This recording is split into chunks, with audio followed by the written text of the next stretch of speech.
Hi everyone, Melissa here. I'm back with another video, and today I have an awesome guest star. Amanda's joining me. Thank you. I'm a guest. Hi, everybody. I couldn't help but to want to do this video because it's a question, subscriber question about messing with the middle, and is manifesting in steps messing with the middle? And you guys know that I'm the queen of manifesting in steps. So yeah, so let's read. Okay, so this is a question that came in from a subscriber, and they're asking. Oh, really quick, before we do the question, guys, I'm having a sale through the end of the year. Yes. All my coaching, 30-minute, 1 hour, and all my courses are 20% off. So now through the end of 2024, if you want to book any of that stuff, the link will be in the description of this video. Okay. Exactly. And I just like to say, honestly, like Melissa is like so incredibly popular right now. Like, and her coaching is like perfectly on point. Her clients are getting results. Like I see we survey all of you guys when you do sessions with us, and everyone's like getting total success and great surveys and getting what they want. So yeah, if you'd like to have your blocks pointed out and an action plan and a list of intentions, she's definitely going to be able to help you. So yeah, but let's dive into it. I can gush about your coaching for hours, days, thanks, Amanda. months, years. Well, I intend everyone that watches this video has success too, because really, you know, you can do it too. Okay, so this subscriber is asking, a lot of coaches talk about not messing with the middle and only living in the end. Why is that? Does that mean that manifesting in steps is not the best way? Yeah, absolutely. Yeah. Oh, yeah. I thought you wanted me to answer. Oh, yeah, Amanda. What are your thoughts about that? It was I'm trying not to interrupt, but it was a long pause. So, I mean, I don't think so. You know, I mean, when it comes down to it, I've actually got a story to tell, a success story. So let's start with that, right? So I had a client when I was doing coaching come to me, and she was manifesting being debt-free, and she had a lot of credit card debt and all this. And she came to me for coaching because she had a question. She was like, well, you know, I want to go to a debt repayment program, but is that messing with the middle? Everyone says to live in the end of being debt-free. So would I go to this place if I was debt-free? She said, no. And I said, okay, but you know what? It's not messing with the middle if you intend that going to this place is going to help you become debt-free. So she went ahead and she was like, yeah, we made a bunch of intentions about how, you know, going to this place was going to help her sort out her debt, get rid of her debt. And, you know, we didn't worry about the how. We just said, you know what, this is what's going to happen. And we don't care how it's going to happen, but it's going to happen even better than we want. And before anyone gets their haunches up, you can create the how if you want. You don't have to say, you know, this or something better. You can, you know, manifest exactly what you want. But with the debt going away, she wasn't stuck on how it happened, as long as it was fast, quick, and easy. Funny thing is, she goes to that program. She went to the debt repayment program, and they happened to have a special program going on, and she qualified for it. They paid off her credit card debt. They bought her new appliances. They paid a few months of her rent. Like, it was absolutely amazing. So, you know, your end will always change. Okay. So let's use my relationship. I've manifested marriage with Andrew. Now, is that the end? No, because now we're together. Now what? Okay. Our 1-year anniversary, 2-year, 25-year, 50-year. I mean, your end is always going to change. I mean, honestly, the only serious end that you have is the end when you decide you no longer want to be a part of this reality. Like, seriously, like if you really want to be drastic about your end, that's the only end there is for real. Everything else is pushable. So, you know, everything will be a bridge as long as you intend it to be. I honestly never make anything of my actions mean I'm going to mess with the middle, right? Yeah, that's a really good point. I mean, I don't really think there is such a thing as messing with the middle, because you always have an end in mind. And so let me elaborate on that. So let's say, like, your end is trying to get back with an SP, and you've been affirming that we're getting back together, we're dating again, they want to talk to me, all these affirmations that imply that you and your person are reconnecting. But then you're not seeing any evidence in the 3D, you're perceiving no evidence in the 3D. So then you decide, well, maybe I should just, you know, message them. You know, maybe I should just message them and you know, nudge them a little bit. Well, that's not messing in the middle of your end goal of being together. It's changing your end goal because you're not sticking to your mental diet that matches the story you want. Your mental diet is matching the story of we talk all the time. They're reaching out to me. They want to be with me. They're pursuing me. We're getting back together. But then here you are. Oh, wait, no, they're not. I need to message them to nudge it forward. See right there, you've changed your mental diet. You've changed your end. That's not messing with the middle. That's changing your desire. Or that's changing, that's falling off your mental diet. So, exactly. If you were always living from the end of your desire, then messing in the middle, there's no such thing because you're constantly staying on your mental diet.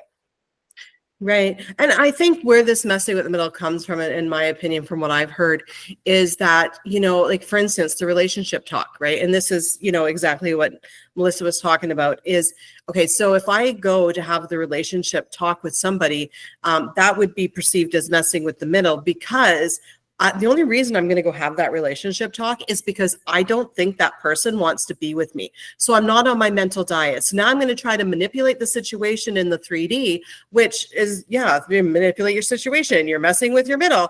I mean, so basically, if you want to, maybe if we're going to agree with messing with the middle, we can say not messing with the middle is staying on your mental diet. Right. Really, truly, it's, what's the intention behind whatever action you're taking in the 3D? If it doesn't align with your wanted truth, then you're falling off your mental diet. And that's where some people would say maybe you're messing with the middle.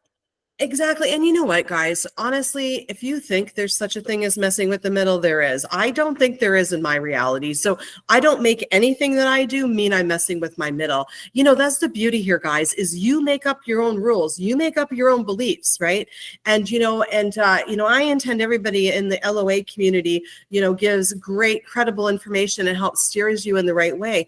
But, if a belief doesn't suit you or you question it, then you don't need to take it on. It may work fine for somebody else. That's the thing, basically at the end of the day, there's like one law: your thoughts create. So your thoughts are either in line with what you want or they're not in line with what you want. Nothing else exists outside of that, right? And you can put terms to it. You can say that I'm in vibration match with what I want. That means you're on your mental diet. You're into the vortex. That means, you're really on your mental diet. You're messing with the middle. You fell off your mental diet. I mean, basically, are your thoughts in line with what you want, or are your thoughts not in line with what you want? And if something happens that was, say, unscripted, out of the blue, are you making that mean that that's getting you closer to what you want, regardless of what your 3D showed you, right? Right. So let's go back to that point. Let's go back to my example about sending a text message when you're no contact, trying to nudge the SP. If you go about that action in the 3D with the intention that it's working in your favor and is part of the bridge of incidence to your desire unfolding, to your manifestation unfolding, then that's what you will experience with your circumstances moving forward out of that action in the 3D. But it's always about, what am I making this mean? Why do I think I need to do this thing? Is it because I think I don't have what I want and I'm not getting what I want and I can't see evidence of what I want, so I need to do something to nudge it along? Why are you taking the action? And then from there, decide that it's working in your favor. Once you get the answer to that question, decide, okay, well, whatever the reason is that I'm taking this action, it's helping me, it's working in my favor, it's just part of my manifestation unfolding, and it's part of the bridge of incidence. Exactly. And here's the funny thing, I was actually the first one to ask Andrew out on the first date. I emailed him first, okay? But he ended up proposing to me. I didn't propose to him.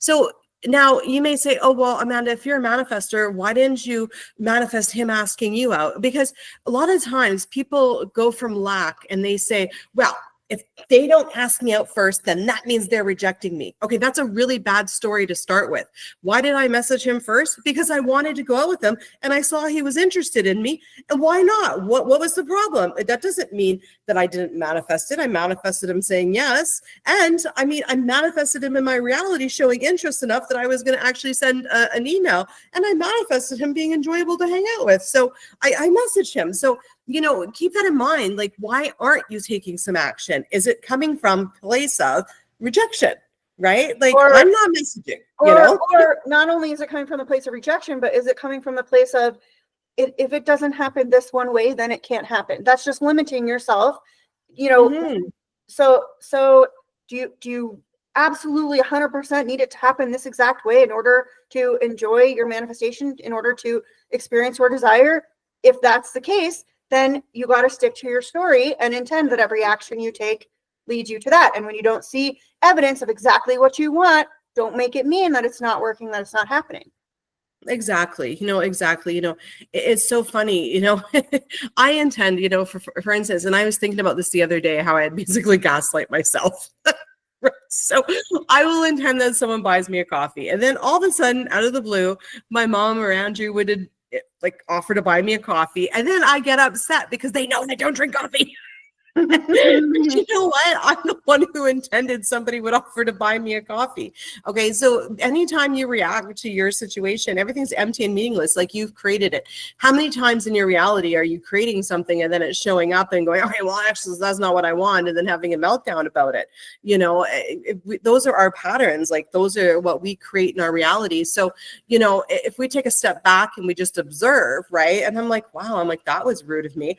I'm like, I totally they're me pushed out. I totally intended someone buy me a coffee. 2 people offered, and then I was like, and meanwhile inside I was all blah, blah, blah, blah, blah, blah, blah, like, like, hello.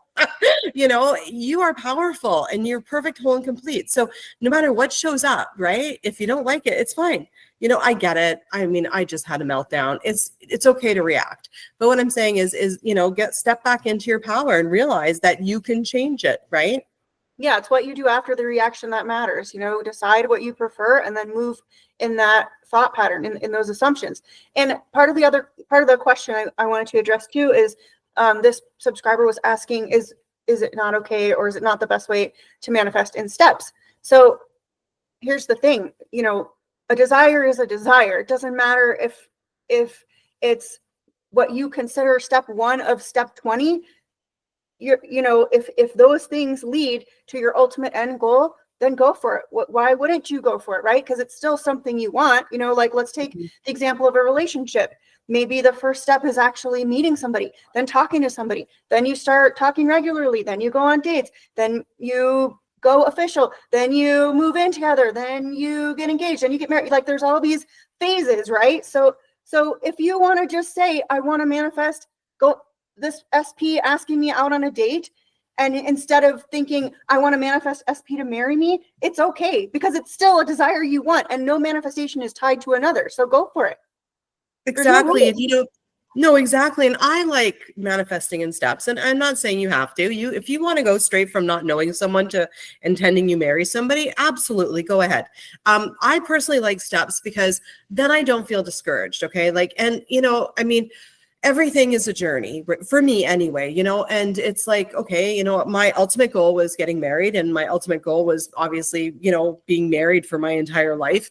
And, so I work backwards. Okay. Marriage and get engaged and then move in together. Some people want to get engaged, then move in, whatever order you want to do, date, and date, get to know them, meet them. And so I did that. I actually did the first step was, okay, manifest who I want. So I wrote a list, and we got tons of videos on the channel about how to manifest, someone new. And then next step was intend they show up. And then, I met them. It was Andrew. And then we dated for a while. And then, so we took it in steps, right? So I think that that's good too in a relationship, because you're getting to know them. Do you feel safe with them? Do you trust them? Who are they? Who have you manifested them to be, right? And then you can course correct and mold your clay as you go a little bit, right? So, but if you want to skip that, that's fine. I mean, I like steps because I don't feel discouraged, and every single little step is an end in itself. Right. Right. And to just also argue for going straight to the end, because that's amazing as well. There's no rules. You can choose whichever you want to do. But going straight to the end, a lot of times that helps people who are super logical and are constantly trying to determine the how, because if you know the end of the movie, who cares what happens in the middle, right? Like you just hold firm in your knowing that the girl gets the guy, or that the good guy wins and the bad guy goes to jail, or what, right? Like the end goal. So don't worry about the stuff that happens in between there, because you're going to get to the end goal. Exactly. So whether you're going to make your end, the first date, or you're going to make your end in marriage, it doesn't matter. You have to stay on your mental diet. Right. That's plain and simple. It doesn't matter what techniques you do. You got to have a good mental diet. You And, can't do fats and then, you know. practice not reacting or getting tripped up by circumstances that you see. Once you declare your desire and start on your mental diet, stick to your story. And if you notice yourself reacting, practice, shutting that down as fast as you can and redirecting back to your wanted story. That's how you get better and better at navigating those circumstances. And, I say this, I've said this in a bunch of videos, but the sweet spot really is becoming an indifferent observer of your reality. Whatever circumstances thrown at you, even if you might react a little bit at first, but you're able to pull yourself out of it quickly, step back, notice it for what it is. Okay, I accept that this happened. This is what I prefer. And then you move into your new story in your mind and you stick to that story. And then you just watch, you allow your manifestation to unfold in front of you. Exactly. This is exactly it, it's just, so I mean, in capping this and bringing it all together is, if you think that in crate there's such a thing as messing with the middle, then you are going to mess with your middle. If you want to believe that something is messing with your middle, then fine. If you create your beliefs, and there's no right or wrong here, it's just, learning what works for you. And, I always say this, create that little list of manifestations, see how, you create things in your reality. Take your car for a test drive, see how it drives, see how you create things in your reality, see what beliefs that you've already got there and superstitions that you've already created in your reality. And it's okay to work within those, and again, anybody out there says anything, even us on this channel, if it works for you, great. If it doesn't, leave it, right? We're sharing what we know. And, and a lot of us are, NLP practitioners and hypnotherapists and actual life coaches and that sort of thing and trained. I mean, but, and experts, but it's up to you to make it work. So if you're worried about messing with the middle, just forget that's even a thing. Okay. Don't even let that be a part of your reality anymore. Tell yourself, I'm perfect, whole, and complete, and I can't screw this up. Right. And a good way to check in is when you think something like that, ask yourself, do I really want to experience this? Do I really want to experience that what I'm doing equals messing with the middle? No. Okay. Then I'm not going to decide that's true about it. Exactly. And, intend everything that happens in your reality, good or bad, is getting you closer to what you want. Right. Yeah. And yeah, definitely. And I want to leave everybody with one of my favorite affirmations along those lines. Love it. Just because I can't see it in front of my face doesn't mean it's not happening now or true now. Just because I can't see it doesn't mean it's not happening and true now, period. Exactly. I love it. Thank you so much for having me. Thanks for being on this video, Amanda. And to the subscriber, I hope you enjoyed this video and we answered your question. And everybody else, if you have questions, submit them. You can email them in. Amanda just recently did a post about that, I think, with how to do it. Yeah, email them in, guys, or comment below the video. We send it to the coach. We're happy to get your input for video ideas. I mean, we love making content, and and it helps we hear all the time, it helps people on their journey and it keeps them on track. And and I have to say, so many people say that our channel is we explain things so simply, and I believe we do, and I've taken a lot of care and attention and been very careful of who I have on the team. So I recommend each and every person on this team, especially Melissa. She's my favorite. Oh, thanks, Amanda. That's so nice. You're my favorite. Thank you. Don't tell anybody else, though. All right, everyone. I intend this video helped you, and you have an amazing week ahead. And we'll see you in the next one. We'll see you. Bye.